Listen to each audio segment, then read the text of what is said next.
हरिओम सनातन podcast में आपका हार्दिक स्वागत है।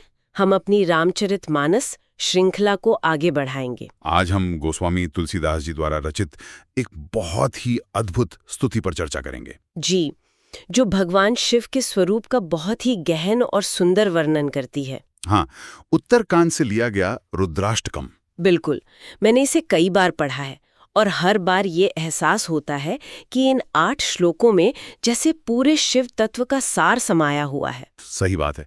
ये स्तुति भगवान शिव के निर्गुण और सगुण दोनों ही रूपों का एक साथ दर्शन कराती है। तो चलिए इस पर विस्तार से चर्चा आरंभ करते हैं। निश्चय ही पहला श्लोक ही उनके परम तात्विक स्वरूप को प्रणाम करने से आरंभ होता है। जी, श्लोक है नमामि शमीशान निर्वाण रूपम विभुम व्यापकम ब्रह्म वेद स्वरूपम निजम निर्गुणम निर्विकल्पम निरीहम चिदाकाशामाकाशवासम भजेहम। तो पहली पंक्ति है नमामि शमीशान निर्वाण रूपम। हाँ, यहाँ ईशान शब्द पर रुकते हैं। सामान्यतः हम इसे एक दिशा के रूप में जानते हैं, पर यहाँ इसका अर्थ उससे कहीं गहरा लगता है। आपने बिल्कुल सही पकड़ा। ईशान का एक अर्थ तो ईशान दिशा के स्वामी हैं ही, जो दिशाओं में उनका स्थान दर्शाता है। परंतु इसका जो तात्विक अर्थ है वो है ईश्वर या सबके स्वामी, जो संपूर्ण ब्रह्मांड पर शासन करते हैं, वे ईशान हैं। अच्छा। और आगे का शब्द देखिए, निर्वाण रूपम।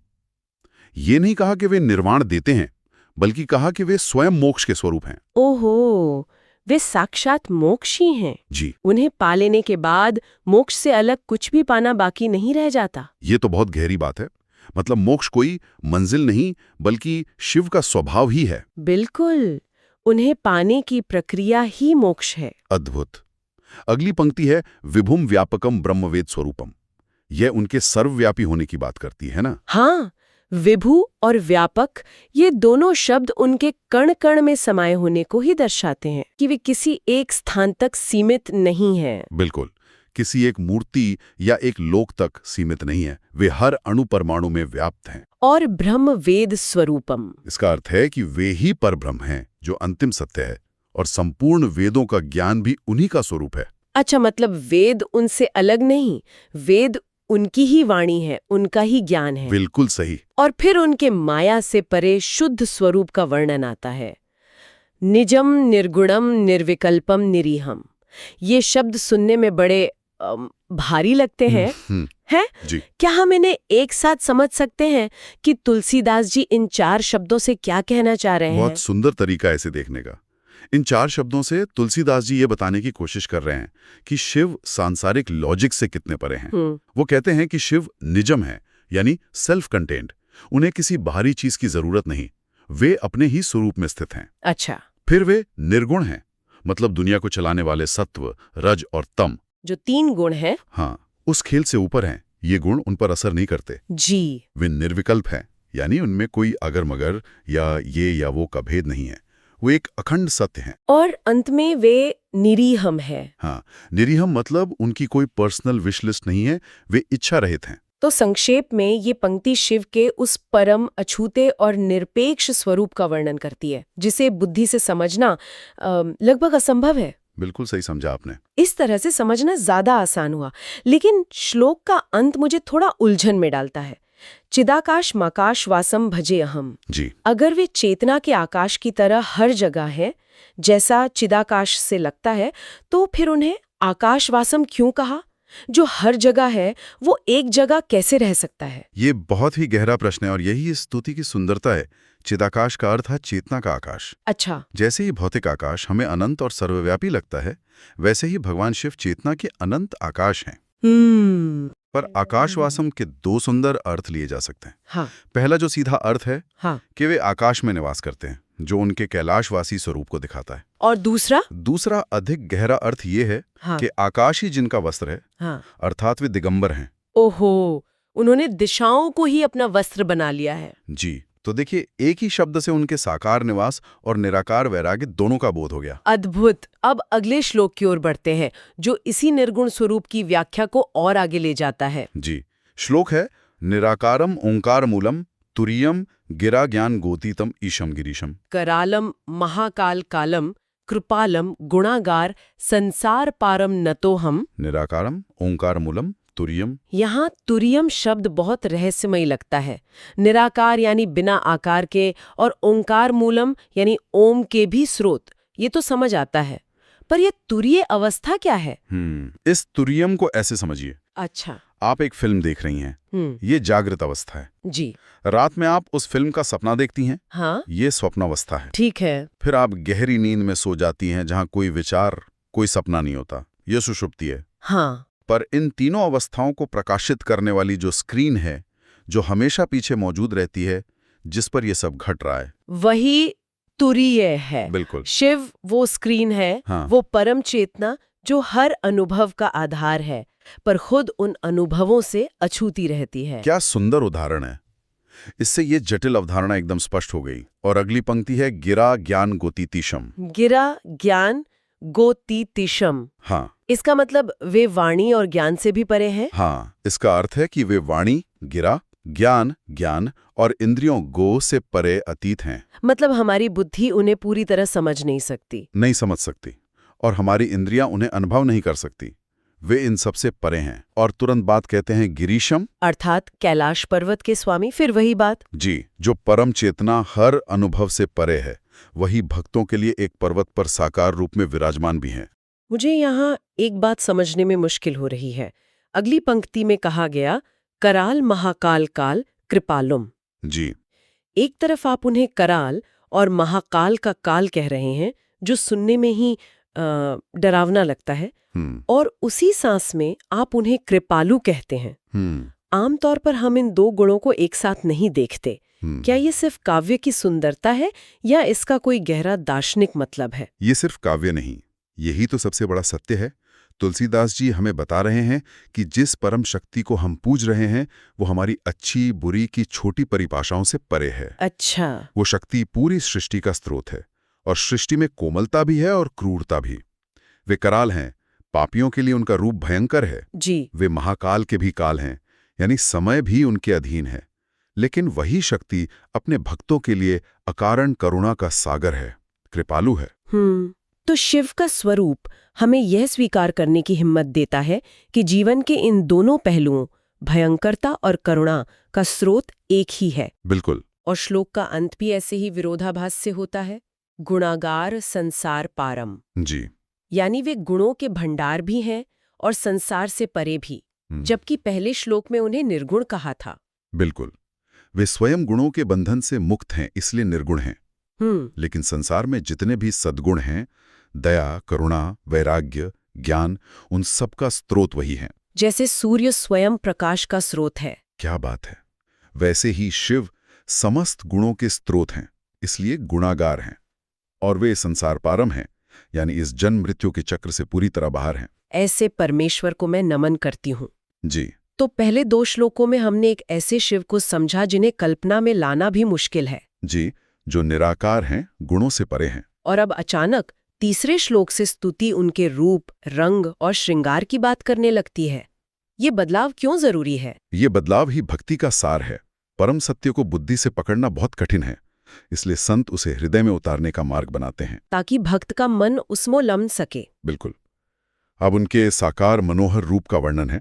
श्लोक है, तुषाराद्रि संकाश गौरम गंभीरम मनोभूत कोटि प्रभा श्री शरीरम स्फुरन मौली कल्लोलिनी चारु गंगा लसद भाल बालेंदु कंठे भुजंगा तुषाराद्रि संकाश गौरम गंभीरम। तुषाराद्रि यानी बर्फीले पर्वत के समान, जिनका गौर वर्ण है और समुद्र की तरह गंभीर स्वभाव है। और मनोभूत कोटि प्रभा श्री शरीरम।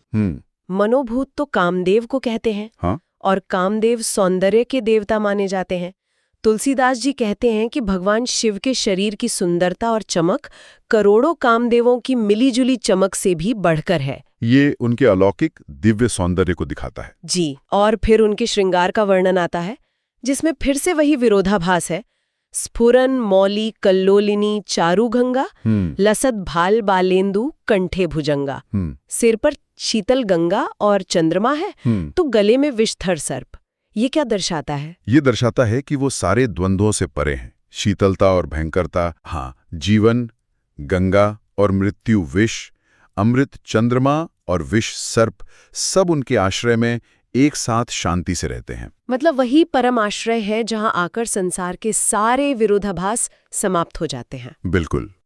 अब उनके मुखमंडल और वेशभूषा का वर्णन और भी स्पष्ट होता है अगले श्लोक में। जी, इसमें कहा गया है, चलत कुंडलम भ्रू सुनेत्रम विशालम प्रसन्नाननम नीलकंठम दयालम मृगाधीश चर्मांबरम मुंडमालम प्रियम शंकरम सर्वनाथम भजामि।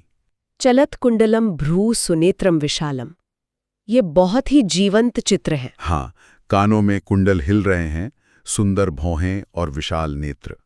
लेकिन फिर वही बात, इतने सुंदर मुखमंडल के साथ उनकी वेशभूषा देखिए, मृगाधीश चर्मांबरम मुंडमालम। जी हाँ, एक तरफ प्रसन्नाननम यानी प्रसन्न मुख और दयालम यानी दया का सागर, और दूसरी तरफ बाघ की खाल पहने हैं और गले में मुंडों की माला। एक योगी और एक गृहस्थ का ऐसा मिला जुला रूप, हर आभूषण एक गहरा दार्शनिक संदेश देता है। अब स्तुति फिर से उनके पराक्रमी और परमेश्वर रूप की ओर लौटती है। लगता है जैसे तुलसीदास जी हमें उनके निर्गुण और सगुण रूप के बीच झुला रहे हैं। बिल्कुल। ताकि हम दोनों को एक साथ आत्मसात कर सकें। बहुत सुंदर अवलोकन है। अब उनके रुद्र रूप का, उनके परम ऐश्वर्य का वर्णन है। प्रचंडम प्रकृष्टम प्रगल्भम परेशम अखंडम अजम भानुकोटि प्रकाशम त्रयः शूल निर्मूलनम शूलपाणिम भजे हम भवानीपतिम भावगम्यम।